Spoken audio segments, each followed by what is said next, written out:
We are here today because I'm Pascal van Essen, the head of Teamsport Footwear, talking to Unisport about the new evoPOWER shoe. The story behind the new evoPOWER is actually that it is the best evoPOWER shoe we have ever done. The evoPOWER shoe obviously started in 2014 when we brought to the marketplace the very first generation of evoPOWER. There was a huge newness, it was a completely new concept, all about barefoot kicking, about actually being able to move your foot like it would do if you wouldn't be wearing footwear. So we had to completely re-engineer the way of thinking of how a football boot actually works. So it can actually bend in one direction, but we need stability from the side, and of course as well we had to re-engineer all the materials. And then of course now we are at the third version of evoPOWER, and it is the best evoPOWER yet, because we have taken the strengths of both of the first generations. We've included additional and new research into the evoPOWER, making this shoe the most revolutionary and most powerful of all the evoPOWER boots. The key areas on the new evoPOWER are of course again the barefoot kicking. I mean, this is the concept, this is the red thread that we are following. There is scientifically proven more power in the evoPOWER boots. So this is something that we want to keep. But there's also a lot of newness into this boot. The tooling is new. We have done a lot of research into the toolings.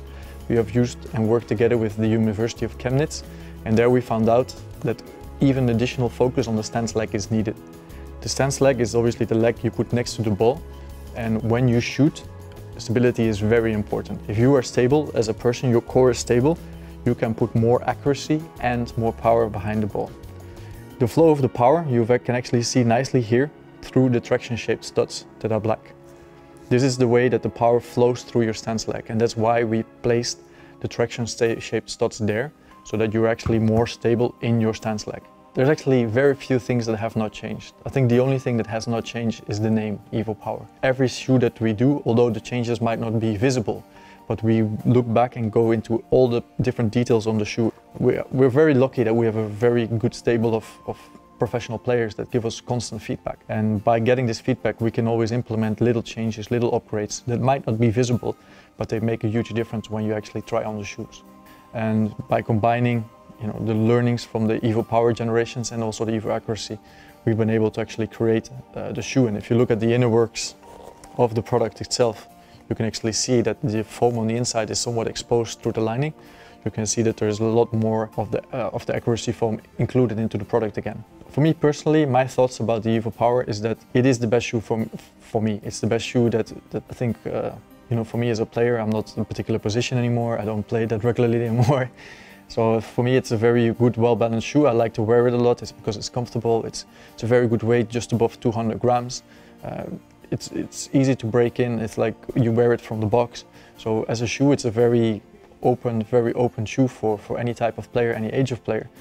Is it a concern that the evoPOWER is too wide? No, I think the main concern for us has always been that are the previous generations from evoPOWER maybe too slim? Because one thing is how the shoe actually looks from the outside, but the other thing is how it actually feels when you slip into it. And if you have softer, more stretchable upper materials, then a narrow shoe can also really shape to your foot.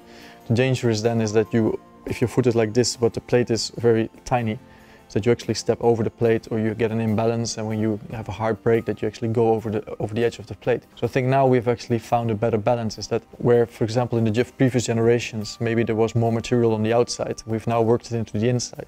So maybe optically it's a little bit more wider, but when you slip into the shoe, it's still got a very nice fit. It's a little bit more supportive, and also by the toe box being a little bit more rounded, it actually fits more people. Because PUMA is obviously a brand we are known for having a certain shape of last, and I think this is a last and a fit is a little bit more generic, so I think it actually fits to much more players. So I think overall, optically maybe people might have the idea that it's wider, but once you actually slip into the shoe, you'll see that it's not really wider, but it's just a lot more comfortable.